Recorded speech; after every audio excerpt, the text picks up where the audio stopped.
Let's go! Let's go. How you doing, guys? It is literally Monday, Ryan Milky's time to host Harry Potter Lives. I've got the same amazing guests as always. Headless Ned Stark and Lelia Fire are going to be joining me, talking all things Goblet of Fire. The fourth book, I think it might be the biggest book. I might be mistaken there, but it's definitely a chunky boy. When you pick that book up, it's huge. I'm sure we're going to talk about many things from the movie. One thing that stands out to me is Voldemort screaming at Harry Potter, "Did you put your name in the Goblet of Fire, Harry?" Where in the book it says Dumbledore asked calmly. So there's, yeah, things like that, it's cool. But guys, we're here. It's Monday night. My name is Ryan Milky.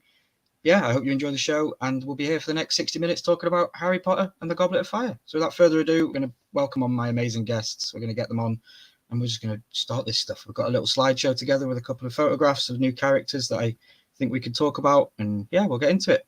My amazing co-host, as always, is joining me. As I've already said, his name is Headless Ned Stark. Please welcome him into the stream. How you doing, buddy? Hello. How you doing? Yeah, I'm doing good. Chilling. Yeah. Chilling like a villain. Christina Payne's in the house. She is indeed. Christina Payne. And then I was in there about 45 minutes ago, panicking, thinking that everyone was late, and I was actually early. Pop in Missouri says Harry Potter to the rescue. Yeah, I got my times mixed up. Google was telling me that I was supposed to be on an hour ago, but yeah, I know it was false because I rechecked and it was telling me something different. So I don't know. Dude, welcome to Harry Potter Goblet of the Fire Breakdown. What did you think of this movie? It's all right. Okay. All right. Interesting. Well, before we get straight into it, let's get everybody on the panel, and then we can, and then everybody can freely open and we can discuss it freely. So, guys, I've come to really enjoy Lily's company on these Harry Potter stuff. I thought I was quite well versed with it, but I'm not actually that well versed. She is an absolute crazy Potterhead. She really is. And I absolutely love it. And I love that she's here to help us get through these. So yeah, please welcome on Lelia Fire. And guys, don't forget to link her up in the chat and subscribe to her. How you doing? Good. How you guys doing? Good, are you? We're doing good. Great. We were hoping you were going to have that crazy eye or something going on right now. Oh, I wish. That's a great idea. I'll be searching Amazon for that after this. So we kind of just got a little glimpse of what Headless thought of it. He said it was all right. Lily, what do you think of this one? Movie, actually, I'm glad I watched it again because my memories of this movie were not so good. And when I just watched it again, it's a lot better than I remember it, actually. And I do like this movie. But there's some things about, I think, the story, not the movie itself, that aren't my favorite of the whole series. And so I think it's more of that. And that's why I kind of have, I can't ever make a final decision about how I feel about this movie. Okay. What about the book? Where do you stand on the book? Am I correct in saying it's the biggest book of them all? I think so. Yeah, I think you're right. It does. Yeah. I mean, there's some important things that happen in this book, but I think because they're becoming teenagers now, they are teenagers now, she writes stories about the relationships and then them starting to have crushes and things like that. And there's that cheesiness to it that I just didn't care for. And I get how it's kind of important later, but I don't know. And then when they go into the Triwizard Tournament, some of the effects are a little cheesy to me too, even though I think the film is much better quality and the effects are much better quality. Still, the way they look are just kind of weird. And same with when we see Baby Voldemort. All that, it's just, I'm not sure if it's all how I pictured things while I was reading the book, but I read the book so long ago. Mm-hmm. Mm-hmm. Definitely. Headless, what do you think of this one then? A bit more in depth than just it's all right. Yeah. So, I don't understand why they mixed the Quidditch tournament at the very beginning with their own little wizard tournament, and then like we never even go back to Quidditch one time. Thought it was really odd. Like, who cares? Who cares if it's a Quidditch tournament? Like, it didn't really matter in the long run, except that we get the one character that comes over for some reason in the one other house who is like one of the big stars. But like, so this dude's a professional Quidditch player at the age of what, 16 or 17? Like, what? It's kind of dumb. So that part I hated a lot, actually. But overall, I thought this was the best movie we watched so far. So I know in this movie they leave out a key character, in my opinion, from the book called Ludo Bagman, and Ludo Bagman was the magical games and sports for Ministry of Magic, and he was also a professional Quidditch player back in the day, and he makes a lot of decisions when it comes to the Triwizard Tournament in the book, but because he's left out of the film completely and entirely, it kind of doesn't gel with the storyline, and I think that character kind of, for me, bridges the gap between the Quidditch World Cup and the Triwizard Tournament, is that character. But yeah, they completely leave him out of the movie for some reason. And remind me, Milky, because it's been so long since I read the book, but I thought the Quidditch World Cup played a much bigger part in the book. Even at the beginning, when they were walking and getting there, I just felt like I remember that being so much more detailed and like, you got into the actual games, or am I thinking of another book where it comes back? No, I believe that is that you're correct. It does take a good chapter or two to even get to the World Cup and the walk and the meeting of the characters and all that kind of stuff. So no, you're correct. It is. There is a lot missing. From the, and we do find out a lot more. Like we hear about Crumb at the World Cup in the movie, but we don't hear about him till later on in the book, because we watch and read about how cool he is in the book within the tournament of the World Cup. Okay, but, I thought so. But it's the Weasleys that tell us who he is, really. Hey, Johnny. How you doing, buddy? My problem with this Crumb character is that they portray him as such an arrogant character. He has no character development whatsoever throughout the entire movie. I mean, there's a one little spot there. Actually, not even, because I mean, what is he like? They said at the end of the movie he's like possessed or something, or what's the word they used? Like, I don't know. Bewitched. Okay, so by who? Like, why? That's what I wondered too. I actually wrote that down because they never said, unless they said in the book, and you remember, Ryan, I don't remember. In the movie, they don't say what bewitched him. I can only imagine it is Barty Couch and all them, though. Yeah, Mad-Eye Moody. I would have thought, probably Mad-Eye Moody would have done it. Dan, Below Average Gaming Dad's come into the chat. Welcome in, buddy. He says the World Cup set up a lot of background for the Triwizard. Tell Talks is here again. Thanks for being here, buddy. He says this is his favourite Harry Potter movie. Love the caretaker scene at the beginning. It was pretty fun. Everything gets dark. Yeah. Because this book starts 50 years in the past, and we get to learn about the Riddle family and that house and all that stuff. And yeah, that's kind of skipped over a lot in this movie. Is this the one with the dragons? Says Puppy Missouri. Yes, it is. It is. Yeah, it is. Crazy. Well, I've got a little slideshow of some characters. I might not have all of the characters that I knew in this one, but just a couple. So we'll go through that, and we'll discuss it as we go through, guys. There's no like breakdown of the entire movie like last week. It's pretty much the same as yesterday. So first character I want to show here is Mad-Eye Moody. And yeah, Mad-Eye Moody is such a cool character. I think, Headless, you said something to me in Instagram messages earlier on. So every defense against the dark arts is just a bad guy. That's the conclusion you came up with. Or, they all have, I mean, I don't know. It just seemed like every single one of them had some type of flaw, and they can't obviously find one to just hire. Now, I don't know. There's a reason for that. But, okay. So, because Voldemort, he wanted that position and he was denied that position back in the day, which made him so mad. And he cursed the position for it to only be held for 1 year at a time. So they had to keep having a new person and a new person. So again, when do they say that in the movies at all? And if they do, it's something. Yeah, I don't know if they do or if they do later. If Dumbledore ever super minor line. I mean, we're halfway through the books already. We're halfway through this. Actually more than halfway if you count the last two movies as one, really. But I don't know. It's like as soon as I saw this dude, I'm like, okay, so he's got a crazy eye. He's gonna obviously be not a bad guy, but he'll be something at the end. So it's like the whole time you're just waiting. And I feel like Yeah, and he's really a good guy, but he is Yeah. probably just potioned by Barty Crouch. So is he Correct.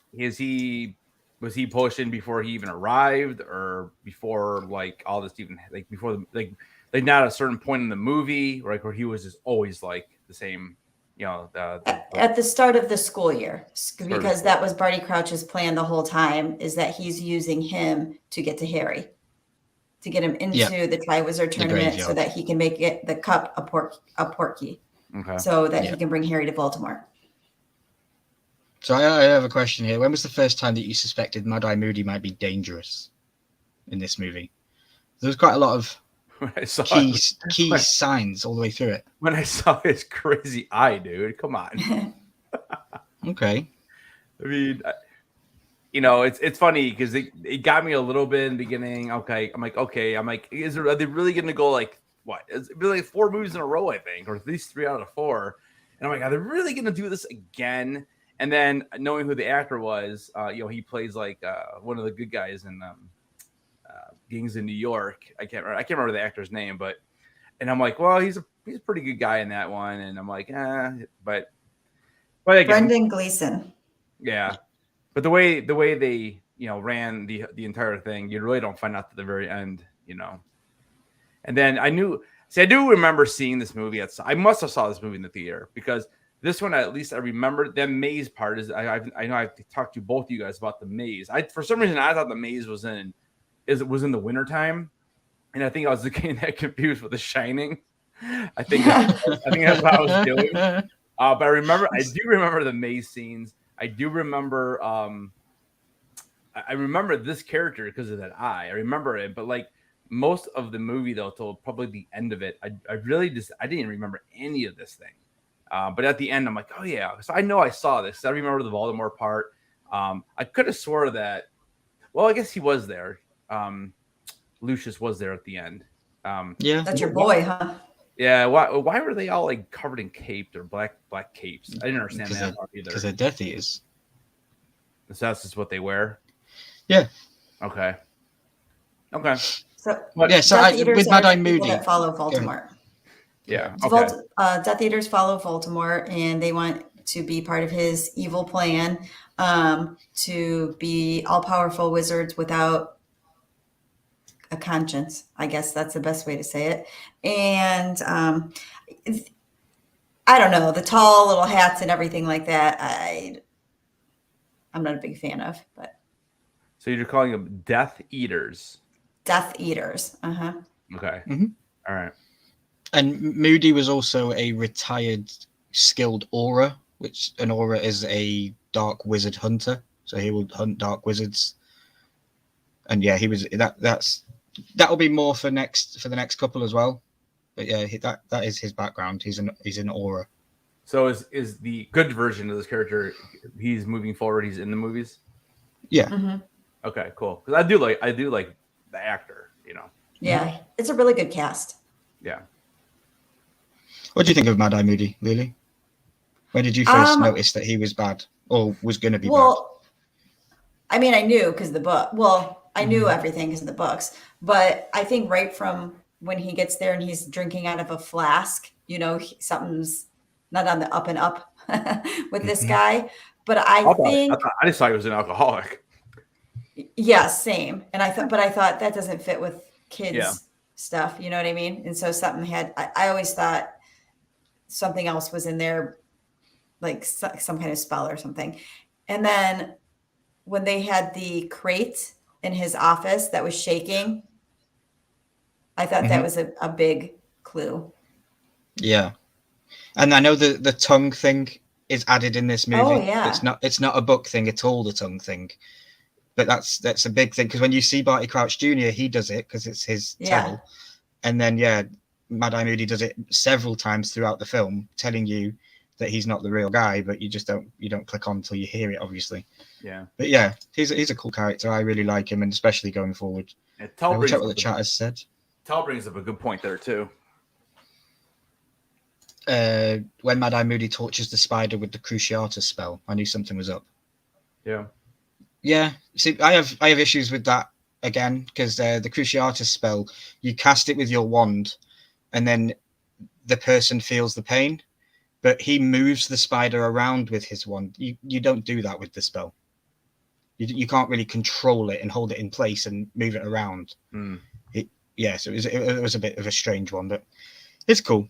Danny says, figured Moody was not what he seemed when he turned Draco into a weasel. Love that scene. Yeah. Besides the curse, Danny also says each defense against the Dark Arts teacher is supposed to teach Harry something different. Each one. Now let's talk about Draco. Let's talk about Draco. This character is useless. No, he's not. Though He is useless again in this movie. Why is he even in here? And I know what happens, right? I know moving forward. I don't know if it's the next movie, but I know once we get to like Half-Blood Prince and all that, I know he becomes a bigger character. But right, the first 4 movies, useless character, completely useless. He's almost like a punching bag for jokes. Like he thinks he's the tough guy, but they use him as a punching bag and they just laugh at him. And maybe that's where they're going with it. Because like I said, I do know what happens in the last couple movies with him because those are the movies I've seen the most. But I don't know. It's just whatever. Useless character. I just call him Baby Eminem. Yeah, Baby Eminem. I kind of feel for you though because I really liked Draco in the end of all this, but yeah you learn to love him. Yeah, I know through the story. So he's a good character, but he's annoying. I really, man, this is funny. Like watching the first 4 movies like this quickly, basically, and I basically watched all 4 of these in the last like 8 days, basically 8 or 9 days. Man, it's just like it's just so funny. Like I don't know. I guess I just thought that Voldemort had a much bigger role in all this, and I know he's kind of in the background. But like no screen time. Lucius barely has screen time again in this movie, and I'm just like, it's like they're fighting themselves to a point because there's like no, I don't know. It's just really strange for me to watch a movie that like you don't ever see the evil. It's always behind the scene almost. It's interesting how they did it. No, I agree. And plus, I think going forward though, Voldemort is very much more present in all the rest of them. Yeah. And we don't get enough Warwick Davis either. No. We don't get what? Warwick Davis. Like he's got like 2 little scenes and that's it. But again, we see him later on in the movies. I know. Who is Warwick Davis? Grip Hook and the bank tellers. Okay. Yeah. Bank teller, yeah. That is not important. So we have here now Barty Crouch Senior. Barty Crouch is a head of the Department for International Magical Cooperation. He's Percy Weasley's boss because in this one, Percy Weasley, who we haven't actually met, except for the first one where he's a prefect, he is now working in the Ministry of Magic, and this will be his boss. This is who he would answer to. Barty Crouch, cool dude. Bit weird. I don't like the mustache. Reminds me of, if anyone's seen Fawlty Towers, reminds me of Basil, the bellboy in Fawlty Towers. That has John Cleese in it. I don't know if anyone has seen that. But what do you think of Barty Crouch, Lily? I mean, I think the character fits. I think the actor fits the character well, and I like his son more, Barty Crouch Jr. I think David Tennant I love him, and so he's so perfect for that role. He plays it so well. So I like his son's a better character, but he's, what are you gonna do? Yeah. So we can talk about these both together, I guess. They are father and son. We have Barty Crouch Jr. here as well, played by David Tennant. This was a great casting for me. Love him. When I see him, though, I still see Doctor Who. It's the same with Matt Smith. When I see Matt Smith, I also see Doctor Who. So yeah, I can't get them out of my head. They're kind of screencast in my head. Danny Below Average Gaming says Barry is a stiffed shirt git. Headless, what did you think of these guys? I know you what do you think of this guy? What did you call him earlier on? Oh, I don't even remember.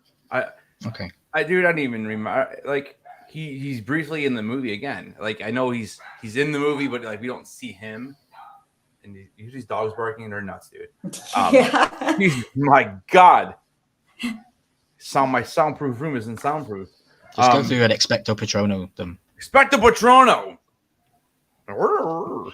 Anyways, I don't know. It's fine, I guess. He's not in it enough for me. Like he's in two little scenes that you kind of see him. You don't. Well, we're really not done know- with him either. Okay, well that's good because it's just like it just seems like a waste to have this big actor play such a small role again, and just another one. And going back to his father, like I know I was asking Ryan. So the dude that we met, and I honestly don't remember his name. We were just talking about Cornelius Fudge. Yeah. So who is higher up? I believe Cornelius Fudge is higher. He's the minister of magic. He's the minister, and then his father is who? His father is Barty Crouch, and he works for the Department of International Magical Cooperation or Cooperation. He's a high up official at the ministry. So we got the minister. Okay, so then boom, and then and his dad is very on the up and up, and Barty Jr.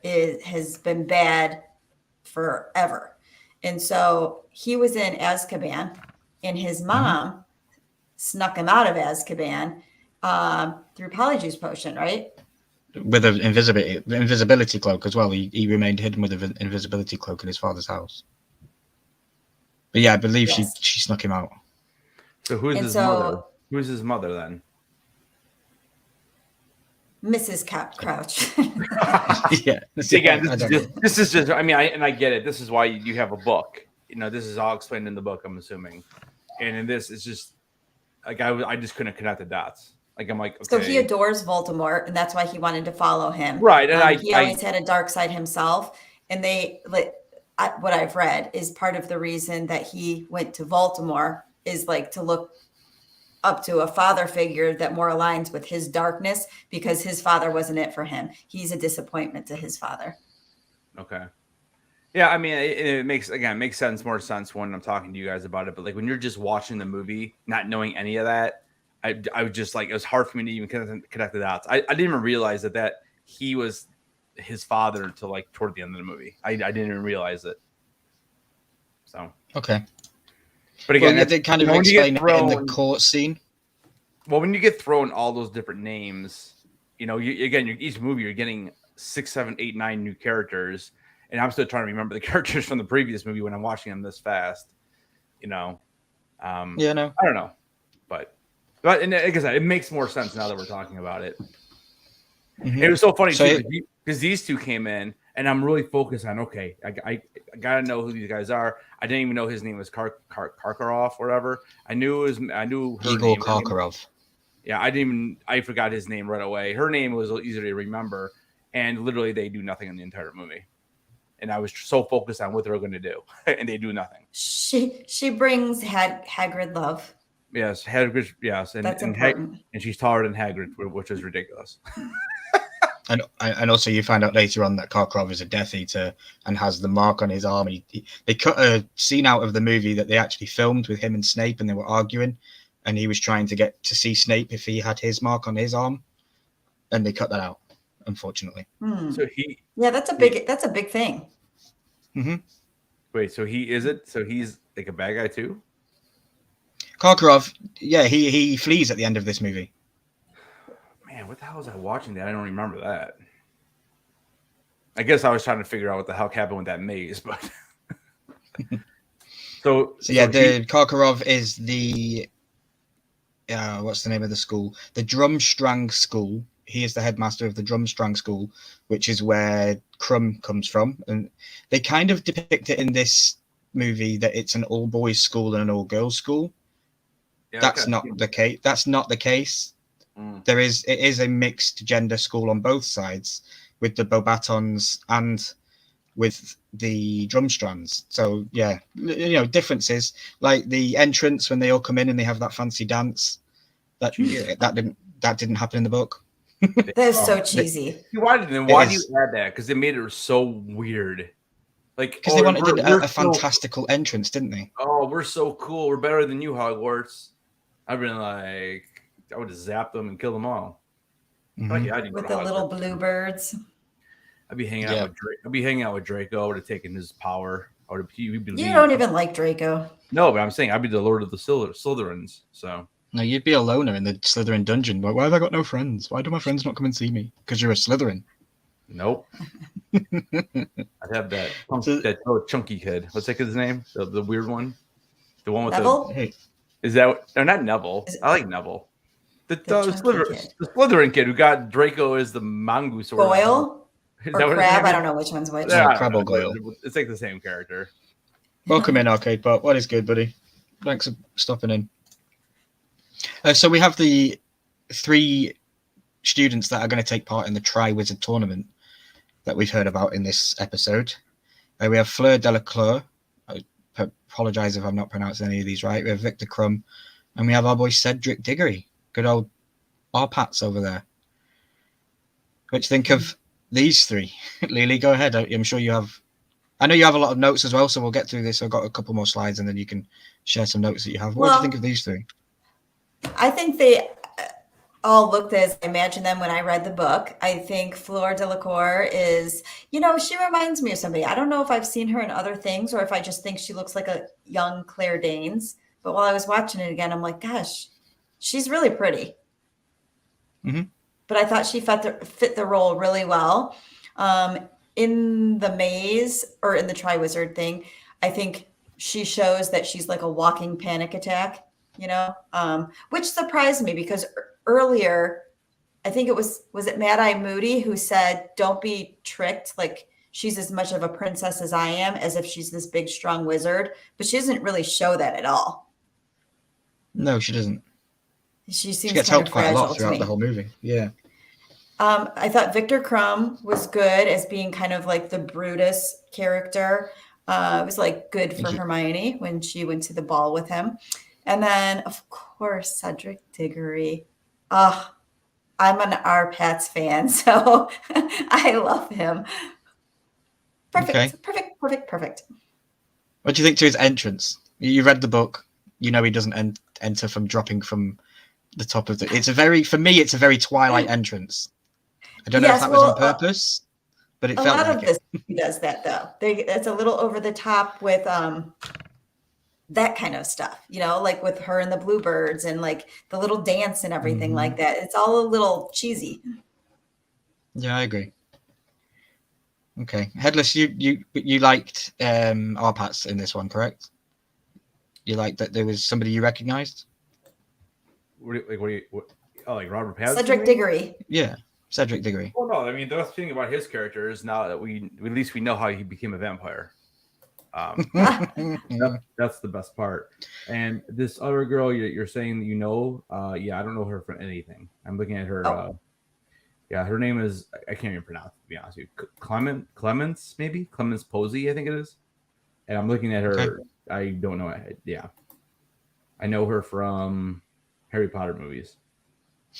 But apparently she's in more than one. Spoilers. So I didn't even realize who this girl was. I had no clue. Obviously, I knew that they were coming in, and she was, they bring her in, and she's like the only one they're really focused on. So I knew she was going to be in this tournament. And then again, we got 28-year-old Victor Crumb who comes in. He's a professional, and he's just somehow all of a sudden he's like 17, and he qualifies. I hated that. And then obviously we have Robert Pattinson. As soon as you see him, he's going to qualify because we haven't seen him in any movie yet. At least I don't think we have. I don't know. We have the 17-year-old, we have the 28-year-old, and we have the 14-year-old who looks like he's 17. So I don't know. It's fine. It was obvious who they were going to pick. So that's all I have to say about that, really. I mean, I think Cedric holds a lot as well because he brings the first real death to Harry Potter. Yeah, but he's in the Harry Potter franchise. Like if this dude was in all the other movies and they at least made cameos or something, like I would have cared. Like I just didn't care. Like you didn't care for Cedric Diggory. No, because I didn't think he was that strong of a character. And this Victor Crumb dude, I mean, I don't know. I don't. He did, like I said, he was just basically like a arrogant. He's like an arrogant senior in high school, and he had no character Yeah, he's development. like the captain of the football team. Yeah, and then Yeah, we the don't even jock. know. And then in the end, we don't even know what happened to him. Like we see him get possessed, and that's it. That's like the last time you see this dude. It's just weird. I don't know. And then she, like I said, she flips out, and I was telling Ryan, at least it didn't go completely woke and have the girl win, because for a second there, I'm like, oh, dude, if they do that, but this is also 2005, so. Anyways, I don't know. Well, Rich Gaming Dad says Fleur got rattled when she couldn't save her sister and was a non-factor after that. Yeah, see, that's a good point too. I didn't even know that's who that girl was down there. I had no idea who Harry was being rescuing under the water. I'm like, who? I'm like, why does he care? I don't even know who that was. Like for a second, I thought it was Ron's sister for a second, and I'm like, but that doesn't really make sense. They did do a better job in the book of describing it. And when I was watching this one, I tried to keep in mind what we talked about yesterday with how you have a different perspective, not having all the details from the book. So I was trying to think about that as I was watching it and try to pick out those kind of moments. Like, would I have known and understood this fully if I hadn't read the book? And I had no idea. They gloss over a lot in this one because, like Milky said, it is one of the biggest books, if not the biggest book, and they left out a huge amount of detail in this one. But I think somebody said it in the comments, are they supposed to be, if we didn't take stuff out, it'd be a 10-hour movie. Right. And I get that. And this is what I really hope the show does. I really hope the television show digs deeper into these characters. Like I said, so we see Hermione go to the dance with Victor. I don't know, like completely nowhere, because she gave him a couple looks, and all of a sudden the big date, and then all of a sudden she's like the most important person to him. Like I would have been like, dude, I've known her for 5 minutes. Like it's just weird how that all. Again, maybe in the book there's more of a relationship built there between them two, and there's a lot. There's a lot of. I have a lot of issues with this movie. Being someone is like the whole like Ron is all like mad at Harry at the beginning of the movie. I'm like, bro, just grow up and want you to support your friend. It's a coming of age movie, and Ron has come from a family that has no money and struggles with life, and he's realizing now that he's got no money, and he's growing up to that age, and his best friend is the richest guy he knows. It's Harry Potter, and he struggles with that. He's a bit jealous of Harry's life, I think. Yeah, but he's all mad basically because he thinks that he's lying to him. That's basically at least that's what I got out of it. He's mad because he thinks he's lying to him. He's like, he's not going to believe his best friend. Well, he was mad at him before that. He was already jealous because Harry's getting all of this attention.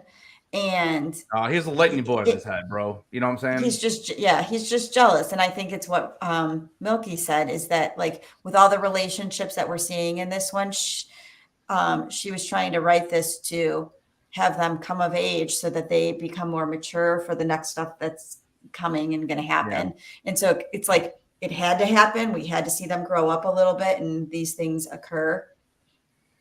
Yeah. Average Gaming Dad's a good point in the question. They also didn't mention that Fleur was part of Vila, and that was like a aura about her that made people fall in love with her, and boys had crushes on her. And they didn't have that in the movie. Yeah, like that. Now it's a good point, because again, I thought so there's just all these older girls coming in. That's why I thought it was. I have no idea what he was even talking about right there. But I was reading that, and I'm like, well, that makes sense, because that was explained. It would make sense why all the boys were like, doing that. Even Ronnie made a comment. And actually, I think he made a comment about the was it Madame? What's her name again? Maxine.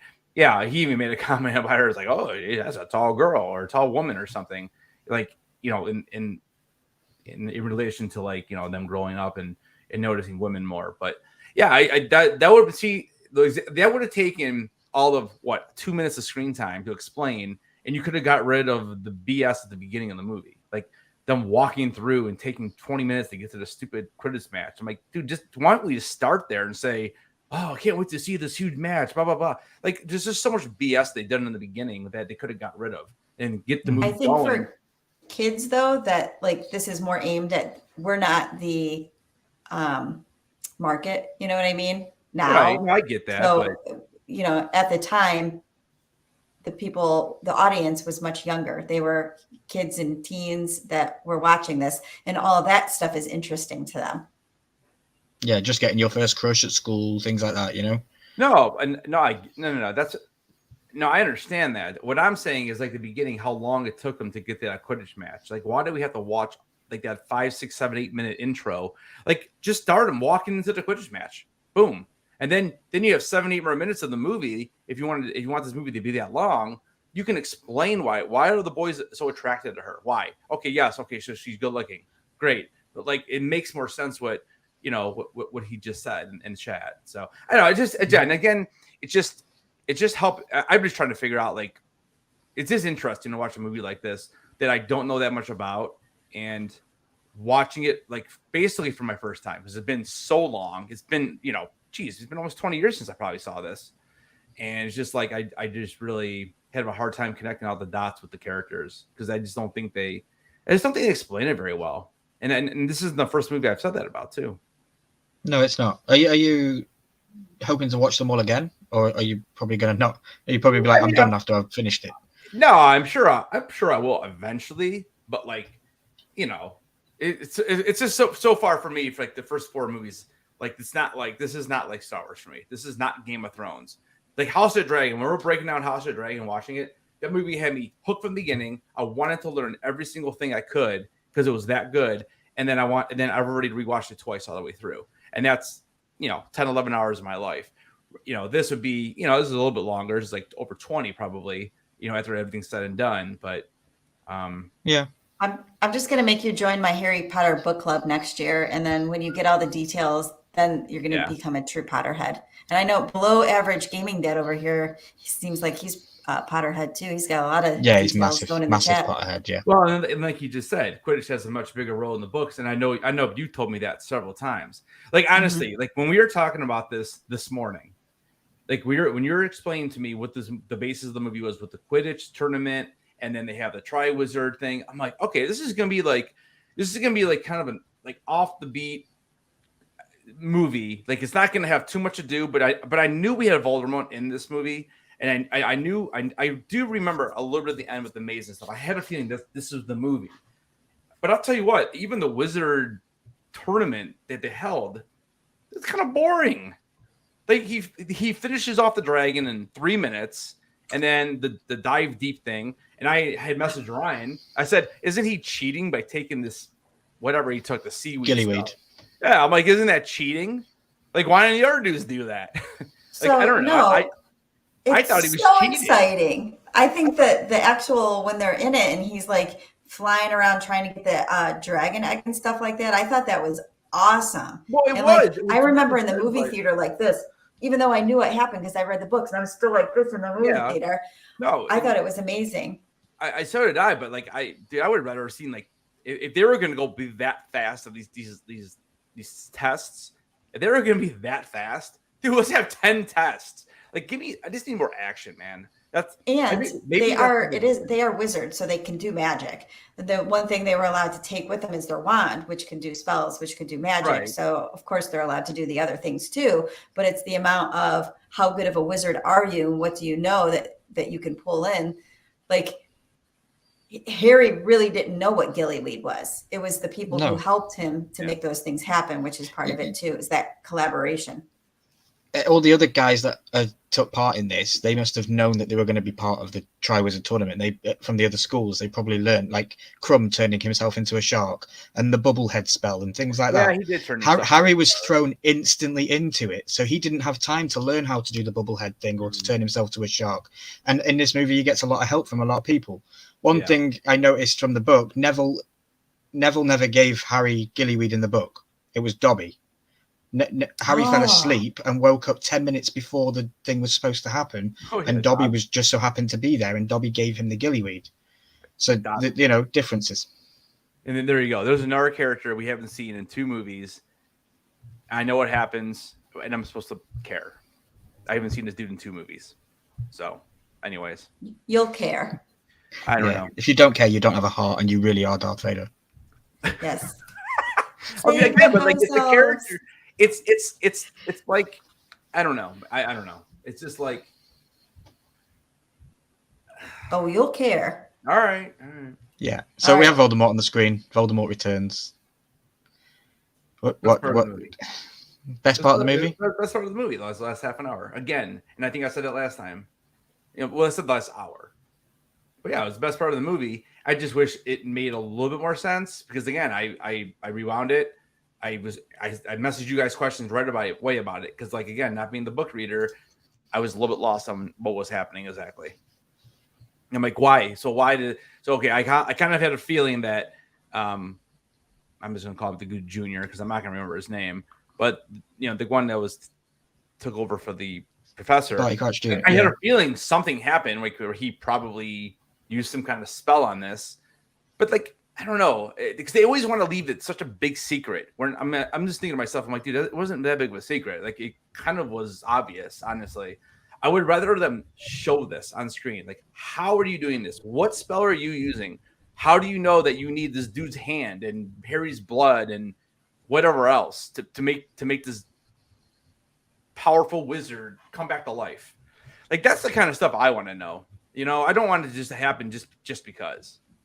Read the books. And did they explain that in the books? Why those parts are needed? I think because that's the concoction that Voldemort creates. Go ahead, Lily. This is like a 700-page book, so there's a lot in it. You know what I mean? There's a lot of details. Like, but look, why do they need? I think you'll like it if you read them.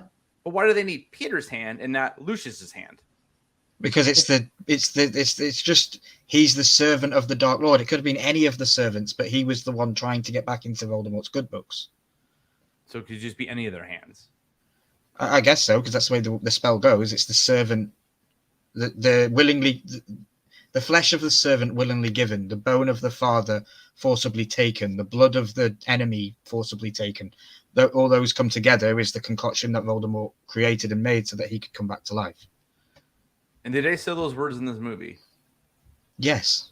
Wormtail says them as he's he drops the baby in because Voldemort says, now, drop me in, and he drops the baby in the water. Horrible, crazy scene. Yeah. And then he says the spells. Yeah, he cuts Harry. He drops it in, and then he comes to life. All right, so I asked in one of the most epic scenes ever. So I asked you this question earlier. So why is he in that baby form when in the first movie he's possessing somebody and he's trying to become? I thought he was trying to become in human form. So how is he already like this?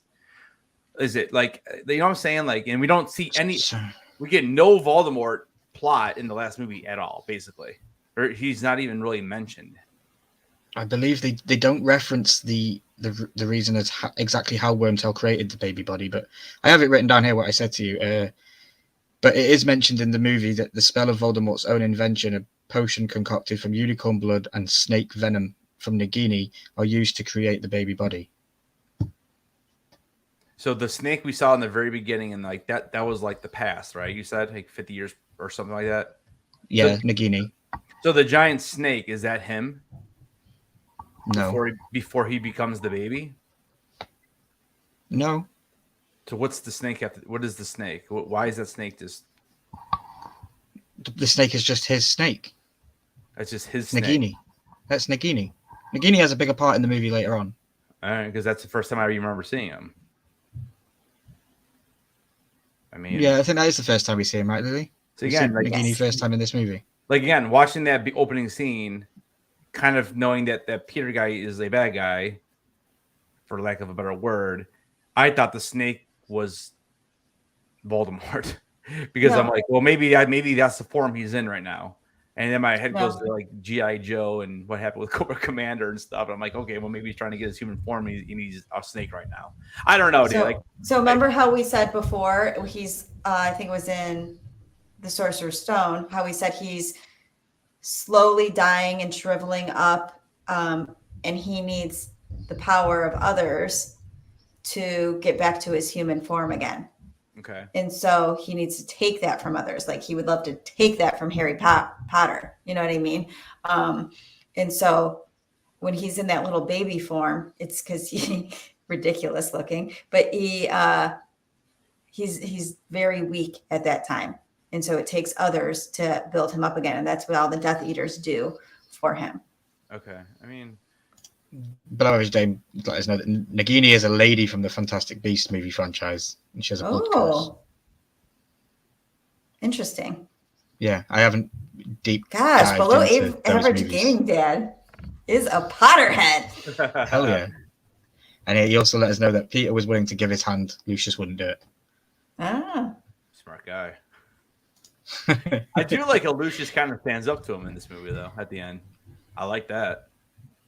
He kind of stands up to him a little bit. Yeah, and I get your point with the whole Quidditch thing, because when you told me you were going to be playing Hogwarts Legacy, I instantly said to you, there has to be Quidditch, and there never was, and you saw how disappointed I was. That's because we don't get the right Quidditch in the movies either. We've always, as a book reader, we get so much more, and we have to imagine it in our own head. Yeah. And then when we get it seen on screen, and it was so cool in the first couple of movies, and then it doesn't really come, in my opinion, it doesn't really come back much. Yeah, I feel like it's really in the first movie the most, and after that, it's just like an afterthought, and they just mention it, and then he gets that broom. We don't even get to see him use it in Quidditch. He fights the dragon with it, which is cool, but he ends up getting knocked off of it anyways.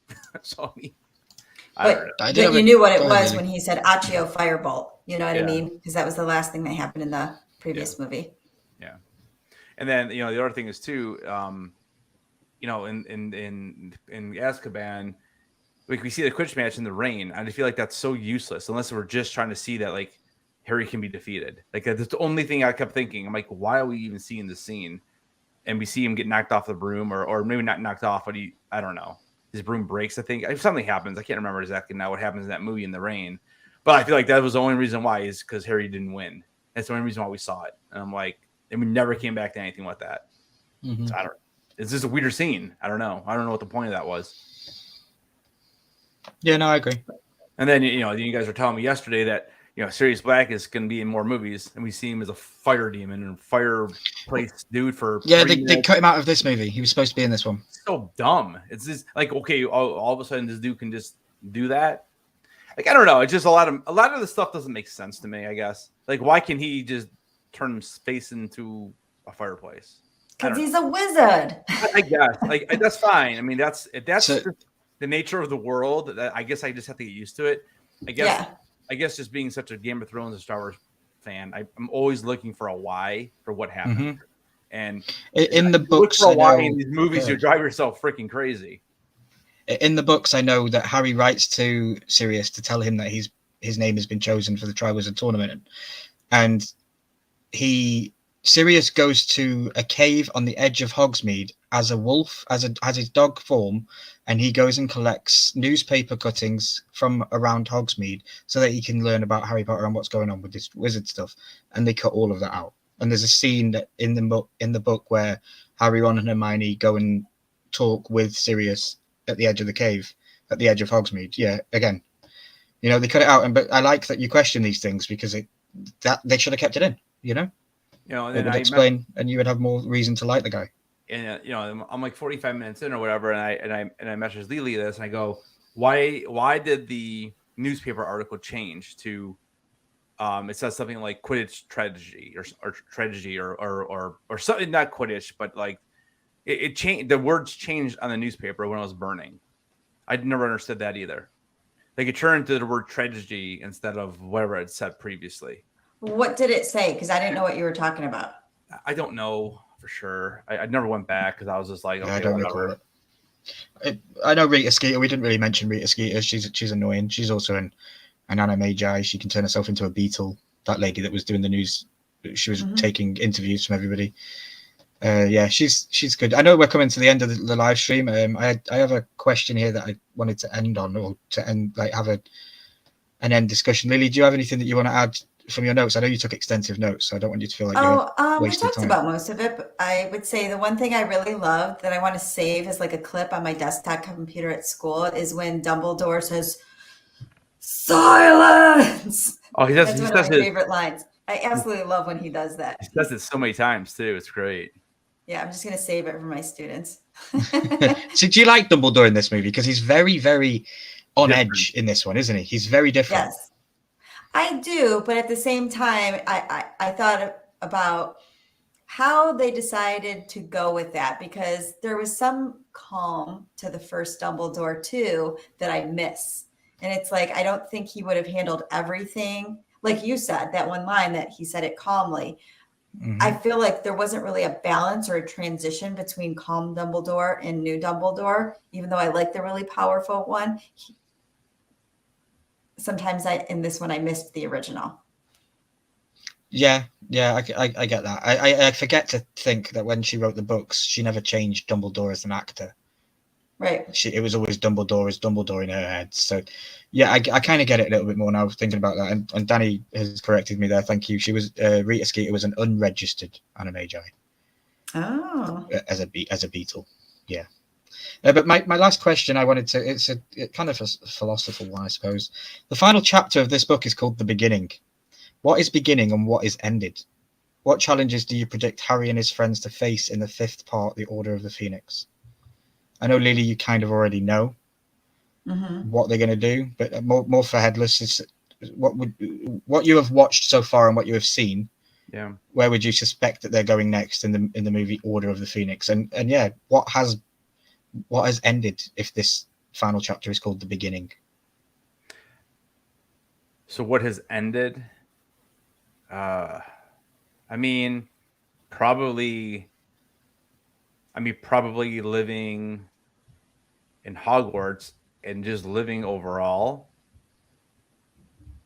So and I'm sorry, I just looked it up. So actually, the newspaper didn't change. I just looked it up. So maybe I thought it did. I was just, okay. Yeah, I just looked it up. It didn't change. I guess probably just living without the fear of Voldemort. I mean, now that he's back and they know, now it's almost like you gotta look behind your look over your shoulder all the time. So I mean, maybe feeling safe all the time, or feeling as safe as they could be. I mean, I don't know. No, you're on ballpark with me. I believe that what ended was Harry's innocence. From now on, Harry has to watch over his shoulder, like you just said, because now Voldemort is back in real form, and now Voldemort is a real danger, and that's why I like it's called The Beginning. But yeah, and I know that a lot of people in the wizarding world think that Harry Potter is an amazing, super powerful wizard because he survived Voldemort. He didn't do anything to survive it, though, in my opinion. His mother unknowingly protected her son with a protection charm, and that stopped him from killing him.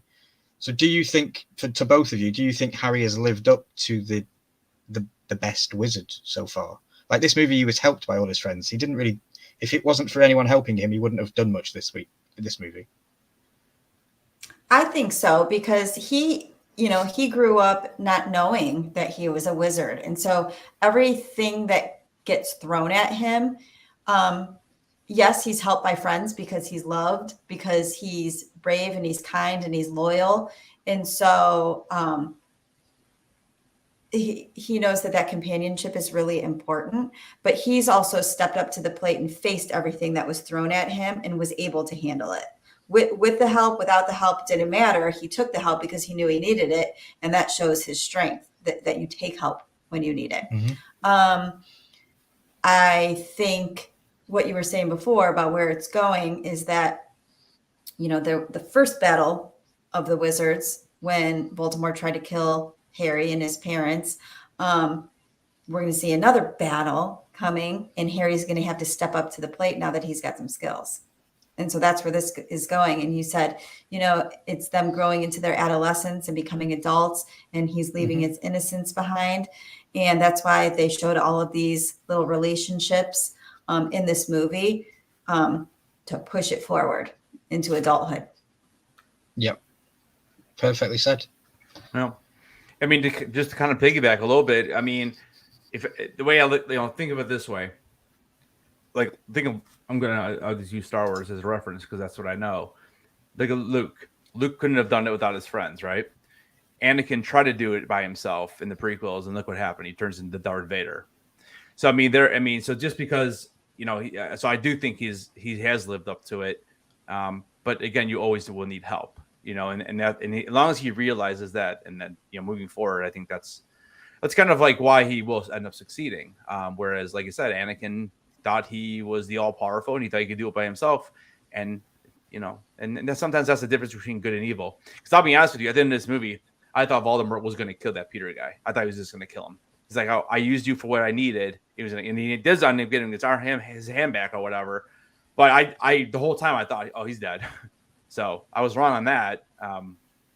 But that's, you know, then that's kind of what I was feeling. So you made a good point though with the good and the evil, because when they're doing their 2 spells, I got my 2 wands now. When they're doing the 2 spells against each other, and his you know, the Voldemort spell is to kill, and Harry's spell is to disarm. Disarm, right? And that represents both of who they are too. Yeah, Expelliarmus and Avada Kedavra. Yeah. Big Easy, what's up, buddy? Thanks for stopping in. We appreciate it. Below average gaming dad with more Harry Potter knowledge. His best attribute, Harry's, I'm guessing, is that he doesn't know what he is supposed to know, so it makes him more flexible and more likely to appreciate help from others. Yep. Yep. That's right. And that's why it reminds me of so much of Luke, you know. Mm-hmm. All right, you guys want to do our scores? Yeah, well, go ahead. Anyway, Lily, what do you think of this one? I'm going to give this one an 8. I think, you know, the film quality went way up. The casting is amazing, as it is in all of them. But, you know, the special effects and everything were really cool in this one, even though the cheese factor came in. But I think that was part movie, part book. But they did leave a lot of stuff out. And I know it can't be a 10-hour movie, but maybe it should have been 2 movies, you know? So yep, I'll give it an 8 because movie quality and all that improved from the first 2 movies, but story's nowhere as good as Prisoner of Azkaban to me.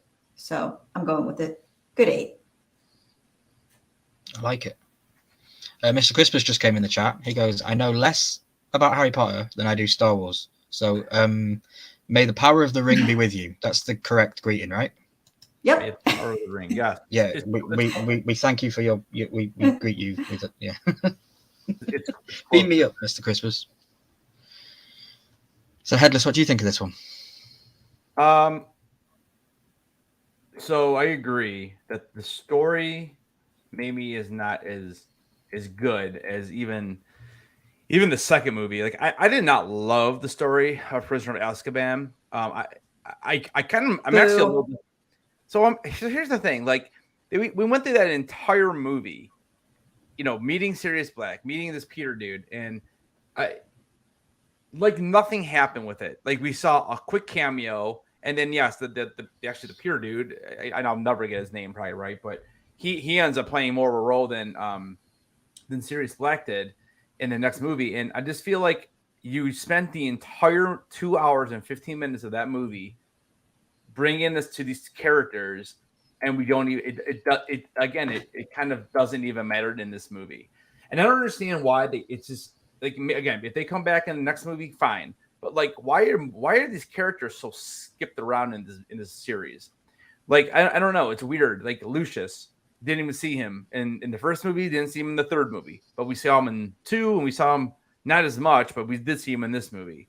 And it's just strange that like more than half the book series is over, and I don't even know how I'm supposed to feel about some of these characters, except for our main 3, you know, and probably Dumbledore, I guess, and you know, even Hagrid isn't even in this movie that much, you know, and I feel like his role is so minor, and he doesn't do a lot. I don't know. It just seems very uneven, and I'm just really curious to see how this is all going to play out on a TV series and see how much different it's going to be. So what do you rate this one? Yeah, with all that being said, I think I enjoyed watching this movie the most. So I'm going to give this. I'm going to give this an 8. Okay. So I agree with you. I think an 8 is about the right number. And it's funny because before we came on, I was looking at my IMDb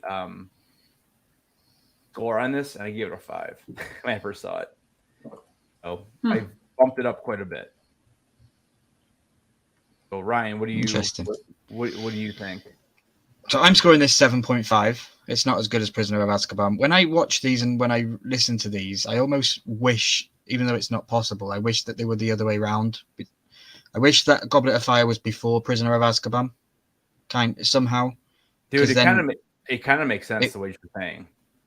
I understand what you're saying 100%. And then because we have Sirius explained in Prisoner, and then he doesn't really do anything in this, but then he is kind of in the next one, it would have made sense to have it flip them round, and then Sirius continues his story movie after movie, and he's not just being hidden. So I'm going to give this 7.5 purely because it isn't better than Prisoner of Azkaban, and they also left out characters from this movie from the book that I think had quite important roles.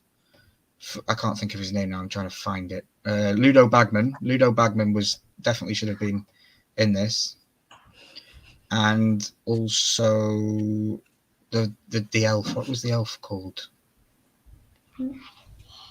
Does anyone? Can you remember the name of the elf, Lily? Dobby? No. Sorry, the other one. Creature? No. Come on, where's below average gaming dad? What is he talking about? What elf? I really cannot think about it. I'm trying to find it on Frodo. Winky. It was I know Winky. that's not right. Malfoy's house elf, Winky. The female elf in the book, Winky. She did a lot, and it wasn't in this movie. So, yeah. For Big Easy says, Jesus, I'm old. Lucius really is a minor character in the movies, in the books, and Frodo. We thought it was Frodo. Frodo, yeah. So, yeah, 7.5 for me. Yeah, I did enjoy this one. I do think it was better.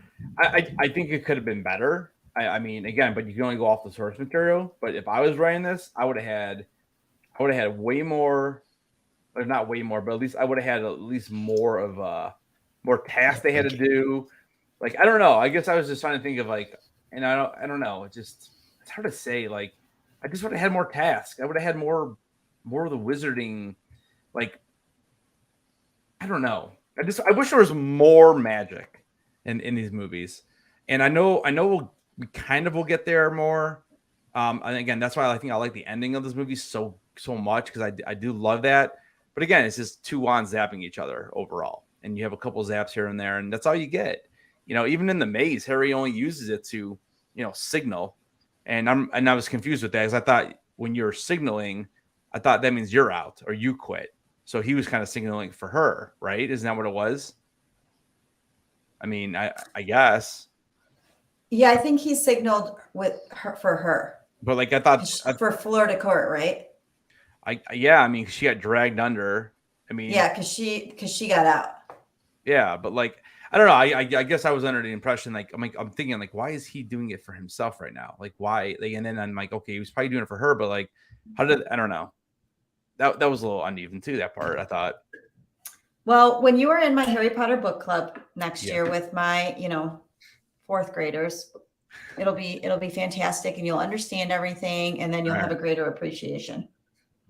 I think I appreciate it. Like I said, I'm looking at my scores every time I do this, and these scores are much higher than what I originally ranked them.